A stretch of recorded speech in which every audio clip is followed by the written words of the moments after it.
चलो, वो दोस्तों रेगुलेशन ऑफ सलाइवरी सेक्रेशन।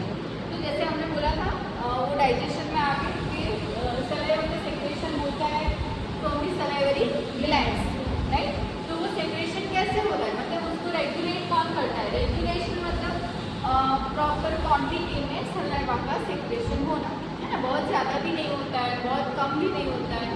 तो उसका जो रेगुलेशन है वो करता है कौन, उसके दो मैकेनिज्म है और वो रिफ्लेक्स एक्शन होता है, रिफ्लेक्सिवली होता है। उसको हम कंट्रोल नहीं करते, है ना। हम लोग उसको कंट्रोल नहीं करते, वो अपने आप होता है। तो that is reflex regulation of salivary secretion.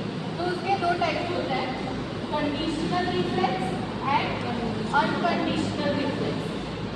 दो टाइप्स होते हैं।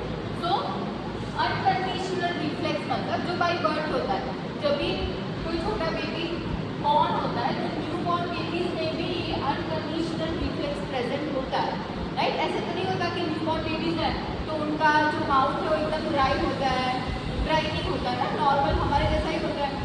तो उसका जो सलाइवरी सेक्रेशन है उसका रेगुलेशन कैसे होता है, थ्रू दी अनकंडीशनल रिफ्लेक्स। तो अनकंडीशनल रिफ्लेक्स जो है वो बाय बर्थ प्रेजेंट होता है, तो दिस प्रेजेंट सिंस बर्थ, और उसको कोई एक्सपीरियंस की जरूरत नहीं होती है। जैसे कि conditional reflex it needs experience. Experience मतलब क्या, हम लोग कोई भी काम करते हैं तो अगर हमारा एक्सपीरियंस होता है, जैसे कि कोई भी काम, छोटा बच्चा है उसको चलना नहीं आता है, राइट। फिर वो चलना कैसे सीखता है, पहले वो हाँ चालू करता है, सीखता है, फिर थोड़ा चलता है, फिर उसको प्रॉपर्ली चलना आता है, मतलब वो एक्सपीरियंस से सीखता है ना। वो चलना पहले खड़ा रहता है, फिर वो चलने का थोड़ा एक्सपीरियंस रहता है, उसके बाद में उसको आता है, बाद में वो सारे काम करना चालू करता है, मतलब खाना खाना है ना, ब्रश करना। तो वो सबको कैसे सीखता है, बिना एक्सपीरियंस वो करता रहता है, फिर नहीं आता, फिर से ट्राई करता है, तो एक्सपीरियंस से सीखता है। तो वैसे ही कंडीशनल रिफ्लेक्स है वो एक्सपीरियंस से आता है, तो इट इज एक्वायर्ड रिफ्लेक्स। उसको हम एक्वायर करते हैं हमारी लाइफ में थ्रू दी एक्सपीरियंस। और अनकंडीशनल रिफ्लेक्स है वो बाय बर्थ होता है, उसमें कोई एक्सपीरियंस की ज़रूरत नहीं होती। ये कंट्रोल होता है through the parasympathetic nervous system. वो आएगा तो लोगों के बाद में नर्वस सिस्टम, राइट। तो ये अनकंडीशनल रिफ्लेक्स है वो कंट्रोल होता है through the parasympathetic nervous system, और उसमें हमारा कोई कंट्रोल नहीं होता है, वो अपने आप ही होता है। इसलिए हम लोग उसको रिफ्लेक्स बोलते हैं, क्योंकि वो खुद से होता है, रिफ्लेक्सिवली होता है।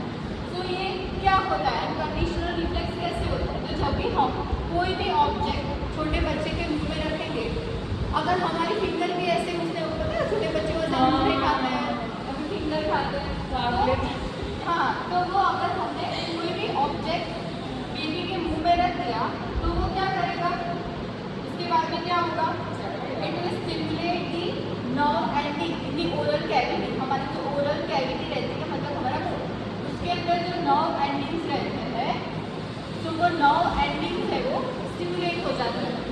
तो ये जब भी स्टिमुलेट हो गए तब भी वो सलाइवा का सेक्रेशन करता है, ठीक है। तो unconditional reflex is present since birth, by birth वो होता ही है सब में। तो उसमें क्या होता है, when object is placed in the mouth, mouth में कोई भी ऑब्जेक्ट हम रखा है, ऐसा नहीं कि खाने की चीज़, कुछ भी रख दिया, अगर पेन भी रख दिया ना तो भी एक्टिवेट हो जाएगा। तो कोई भी ऑब्जेक्ट अगर हमने मुंह के अंदर रख दिया तो उसके बाद में क्या होगा, it will stimulate the nerve ending, nerve ending stimulate होंगे, ओरल कैविटी में जो होते हैं nerve endings that will stimulate and it will secrete the saliva. तो ऐसे ही अनकंडीशनल रिफ्लेक्स काम करता है, तो बाय बर्थ होता ही है सब में। Then next is conditional reflex. Conditional मतलब उसकी कोई कंडीशन है ना, तो वो कोई कंडीशन मतलब वो एक्सपीरियंस पे काम करता है। तो उसमें क्या होता है, it is acquired by experience. Experience मतलब क्या, किसी को कोई सलाइवा जनरेट करने का एक्सपीरियंस होता है नहीं, हम लोग बुझे हैं कि कैसे सलाइवा को जनरेट करना है, सीखते नहीं है। पर क्या होता है कि जब भी it need presence of any kind of stimuli, तो presence of food in the mouth is not necessary. ऐसा हमेशा नहीं होता है कि उसके लिए फूड ही चाहिए, पर जैसे अगर हमें कोई एक फूड आइटम पसंद है, अगर हमें चॉकलेट पसंद है, तो जब भी हमें चॉकलेट दिखेगी, है ना। जब भी अगर मैंने यहाँ पे कोई भी चॉकलेट देखी तो मुझे पसंद है, फिर कोई भी चॉकलेट अगर मैंने देखी, अगर कोई मेरे फेवरेट फूड की स्मेल आई, मुझे कुछ ऐसा खाना पसंद है जो मैं अगर बाहर गई तो मैंने देखा कि कोई पानी पूरी वाला है, उसकी स्मेल आ रही है ना, पानी पूरी की स्मेल आ रही है, अच्छी वाली ना, अच्छी वाली स्मेल आ रही है पानी पूरी। फिर मैंने देखा विजन, मैंने देखा कि हाँ यहाँ पे पानी पूरी वाला है, या तो फिर मैंने चॉकलेट देखी कि यहाँ पे चॉकलेट है, तो मतलब दैट इज विजन। फिर हियरिंग, मैंने कुछ देखा नहीं सुना नहीं, लेकिन अभी मैंने बोला कि मुझे चॉकलेट पसंद है, यहाँ पे चॉकलेट पड़ी है, और अगर तुम लोगों को भी चॉकलेट पसंद है तो लोगों ने सुना ना चॉकलेट चॉकलेट बहुत बार सुना, तो तुम लोगों ने ऐसे इमेजिन कर लिया होगा कि हाँ ऐसी चॉकलेट होती है, ये डेंजर है, किटकैट है, कोई भी चॉकलेट। तो सुना मैंने, that is hearing. And thought of, सुना तो तुम लोगों के दिमाग में आया कि हाँ चॉकलेट ऐसी होती है, ऐसी चॉकलेट है, मतलब चॉकलेट के बारे में सोचा, that is thought of food. तो इसमें से कुछ भी होगा तो क्या होगा, हमारे माउथ में सलाइवा का सेक्रेशन चालू हो जाएगा। उसमें एक्सपीरियंस कहाँ से आया, क्योंकि हमने पहले ये चीज़ खाई हुई है ना, और ये चीज़ हमें पसंद है। अगर कोई नया कुछ जो है जो मैंने कभी खाया ही नहीं है, अगर किसी ने उसका नाम लिया तो सलाइवा का सेक्रेशन नहीं होगा, है ना। क्यों नहीं होगा, क्योंकि मुझे एक्सपीरियंस ही नहीं है कि वो कैसा है, राइट। मैंने कभी वो चीज़ को देखा ही नहीं है कि वो कैसा है, कुछ नई चीज़ ला के मुझे देगी तो सलाइवा का सेक्रेशन नहीं होगा, क्योंकि we do not have experience for that particular food.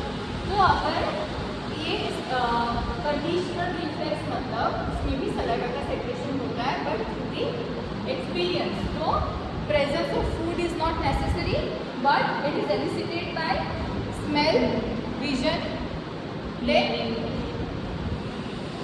Hearing and thought of food. तो इसमें से कुछ भी होगा तो सलाइवा का सेक्रेशन होगा, जिसको हम बोलते हैं कंडीशनल रिफ्लेक्स, है ना। अगर हम छोटे बच्चे के सामने चॉकलेट चॉकलेट बोलेंगे तो उसको कुछ नहीं होगा, मतलब जो न्यू बॉर्न है जिसको चॉकलेट के बारे में पता ही नहीं है, तो उसमें सलाइवेशन नहीं होगा। लेकिन उसके मुंह में अगर हमने चॉकलेट रख दिया तो सलाइवेशन होगा। क्यों, क्योंकि उसमें कंडीशनल रिफ्लेक्स अप्लाई हुआ। जैसे हमने मुंह में कोई भी ऑब्जेक्ट रखा तो उसमें नर्व एंडिंग्स का स्टिमुलेशन हुआ और सलाइवा का सेक्रेशन हुआ। उसको चॉकलेट से मतलब नहीं है, तुम चॉकलेट की जगह पे कुछ भी रख दो तो भी सलाइवा का सेक्रेशन होगा, राइट। पर जब भी वो बच्चा थोड़ा बड़ा हो जाता है, उसने चॉकलेट खाई अभी बहुत बार, तो अगर तुम उसको बोलोगे क्या चॉकलेट खाना चाहते हैं तो उसके मुंह में सलाइवा का सेक्रेशन होगा, क्योंकि उसको चॉकलेट पता है, अभी उसको एक्सपीरियंस है कि चॉकलेट कैसी होती है। तुमने नाम बोला तो उसने नाम सुना, फिर उसने सेम थॉट प्रोसेस चालू हुई, उसने सोचा कि हाँ अभी हम जाके चॉकलेट खाएंगे, ये वाली चॉकलेट मैं खाऊंगा, ये सब उसने सोचा, राइट। तो थॉट प्रोसेस भी चालू हुई, तो उसके अंदर जो भी सलाइवा सेक्रेशन होगा उसको बोलते हैं कंडीशनल रिफ्लेक्स, है ना। अभी इसमें कुछ पैथोलॉजिकल कंडीशन भी होती है, मतलब अप्लाइड फिजियोलॉजी। तो अप्लाइड फिजियोलॉजी में आएगा हाइपोसलाइवेशन एंड हाइपरसलाइवेशन। अभी हाइपो मतलब क्या, कम, एंड हाइपर मतलब ज़्यादा। तो इसमें है हाइपोसलाइवेशन, मतलब सलाइवेशन कम होता है, नॉर्मल कंडीशन में जितना होता है उससे सलाइवेशन कम होता है, दैट इज हाइपोसलाइवेशन। और हाइपोसलाइवेशन की वजह से पेशेंट को ड्राई माउथ भी हो सकता है, माउथ उसका ड्राई हो जाएगा। तो ड्राई माउथ की वजह से क्या होगा, वो ठीक से बोल नहीं पाएगा, बोलेगा तो जो टंग है वो माउथ के अंदर स्टिक हो जाएगी, मतलब स्टिकी टंग हो जाएगी। फिर वो ठीक से खाना नहीं खा पाएगा, क्योंकि माउथ में उतना मॉइस्चर नहीं है, सलाइवा नहीं है, राइट। सो हाइपोसलाइवेशन की वजह से ड्राई माउथ हो सकता है। तो हाइपोसलाइवेशन दो टाइप के होते हैं, एक टेम्पररी, दूसरा परमानेंट। तो टेम्पररी कब होता है, जब भी हमें बहुत डर लगता है ना, अगर रिजल्ट आने वाला हो, हमारे पेपर अच्छे नहीं गए, तो क्या होता है हाइपोसलाइवेशन, जैसे कि हमारा मुंह पूरा ऐसे सूख जाता है, डर लगता है ना। हाँ, या फिर रात को कहीं पे अकेले हो, घर में अकेले हो, डर लग रहा है, तो भी क्या होता है हमारा माउथ ड्राई माउथ हो जाता है ना। तो तब भी टेम्पररी हाइपोसलाइवेशन होता है, तभी टेम्पररी हमारे मुंह के अंदर सलाइवा का सेक्रेशन कम हो जाता है। तो कभी भी फियर की वजह से भी हो सकता है, फीवर की वजह से भी हो सकता है हाइपोसलाइवेशन। और डिहाइड्रेशन मतलब हमारे बॉडी के अंदर पानी का लेवल कम हो जाता है ना। उसका रीज़न कोई भी हो सकता है, फीवर भी हो सकता है, हम लोग पानी कम पी रहे हैं वो भी हो सकता है, या फिर एक्सेसिव हीट भी हो सकता है। तो कोई भी वजह से अगर हमें डिहाइड्रेशन हो रहा है तो भी हमारे बॉडी के अंदर सलाइवा का सेक्रेशन कम होगा, पर वो टेम्पररी है ना, परमानेंटली नहीं है। तो दिस आर टेम्पररी हाइपोसलाइवेशन। बाद में दूसरा होता है परमानेंट हाइपोसलाइवेशन। तो परमानेंटली कब होता है? जब भी हमारी फेशियल नर्व डैमेज होती है। Facial nerve is one of the cranial nerve, वो एनाटॉमी में भी आएगा, जल्दी हैंडल देख होगा जल्दी। तो फेशियल नर्व है वो बहुत सारे सलाइवरी ग्लैंड्स को सप्लाई करता है। सलाइवरी ग्लैंड से वो सलाइवा का सेक्रेशन करता है, तो उसको सप्लाई करती है फेशियल नर्व। तो जब भी हमारी फेशियल नर्व डैमेज हो जाती है तभी हाइपोसलाइवेशन होता है। तो फेशियल नर्व डैमेज होती है इन द फेशियल पैल्सी और बेल्स पैल्सी। मतलब ये एक कंडीशन है कि जिसके अंदर फेशियल नर्व डैमेज होती है, उसकी वजह से उसका जो माउथ है उसका पैरालिसिस होता है। एक साइड का जो माउथ है वो पैरालाइज हो जाता है। पैरालाइज मतलब वो कुछ भी, मतलब ऐसे आँख बंद नहीं कर सकता, ऐसे आईब्रो ऊपर नहीं कर सकता, मतलब माउथ, ये फेस के जितने भी फीचर्स हैं, मसल्स हैं, वो काम नहीं करेंगे। दैट इज बेल्स पैल्सी ना। उसका डिटेल में आगे आएगा, अभी इतना समझ लो कि फेशियल नर्व जब भी डैमेज होती है या फिर फेशियल नर्व को कोई भी इंजरी होती है तभी बेल्स पैल्सी और फेशियल पैल्सी होता है, जिसके अंदर ये जो फेस के मसल्स है उसका पैरालिसिस होता है, जैसा हाफ फेस का, राइट। तो अभी यहाँ पे क्या हुआ है, बेल्स पैल्सी क्यों हुई है वो समझ में आया, because of the damage to facial nerve. और फेशियल नर्व जो मसल को सप्लाई करता है वो मसल इसमें काम नहीं करेंगे, राइट। तो अभी फेशियल नर्व जो है वो लैक्टिन ये सलाइवरी ग्लैंड को भी सप्लाई करता है, सलाइवरी ग्लैंड। तो कुछ माइनर सलाइवरी ग्लैंड्स है उसको सप्लाई करता है हमारा फेशियल नर्व। तो इसीलिए फेशियल नर्व जिसको सप्लाई करता है वो काम नहीं करेगा, राइट, क्योंकि फेशियल नर्व डैमेज हो गई है। तो ये सलाइवरी ग्लैंड भी काम नहीं करेगी क्योंकि उसमें से फेशियल नर्व डैमेज है, तो वो उसको सप्लाई नहीं कर पाएगी, तो इसका भी काम बंद हो जाएगा। तो इसका काम बंद हो गया मतलब क्या, सलाइवा का सेक्रेशन नहीं होगा, तो हाइपोसलाइवेशन एंड ड्राई माउथ है ना। तो अगर कोई भी बेल्स पैल्सी या फेशियल पैल्सी वाला पेशेंट है तो उन लोगों में भी तुम लोग देख सकते हो कि उनको हाइपोसलाइवेशन है और ड्राई माउथ है, राइट। तो ये है परमानेंट हाइपोसलाइवेशन। फिर अगर जो सलाइवरी डक्ट है जहाँ से सलाइवा का सेक्रेशन होता है, हमने देखा था ना अगले वाले लेक्चर में कि सलाइवरी डक्ट होती है, सलाइवरी ग्लैंड है, उसमें से डक्ट एक बाहर आती है जो सप्लाई करती है, वो ओपन होती है इन दी माउथ, है ना, देखा था ना।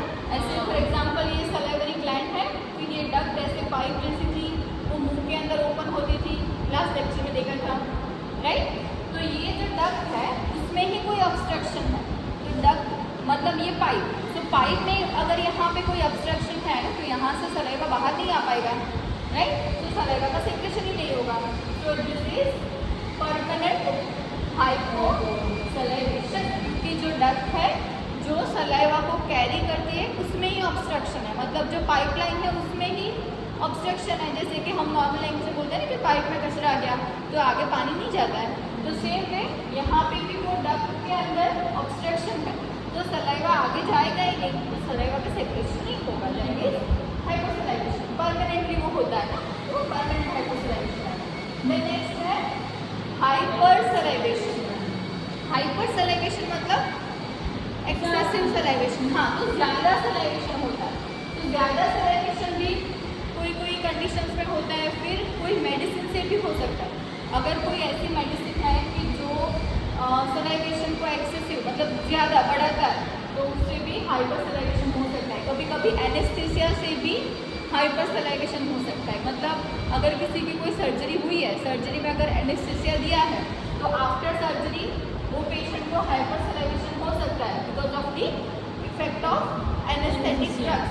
तो कोई वो एनेस्थेटिक ड्रग्स है जो भी हाइपर सलाइवेशन के लिए रिस्पॉन्सिबल होते हैं।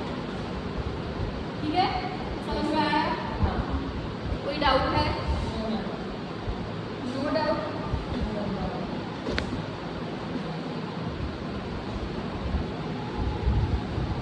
ये ऐसे हो गया है।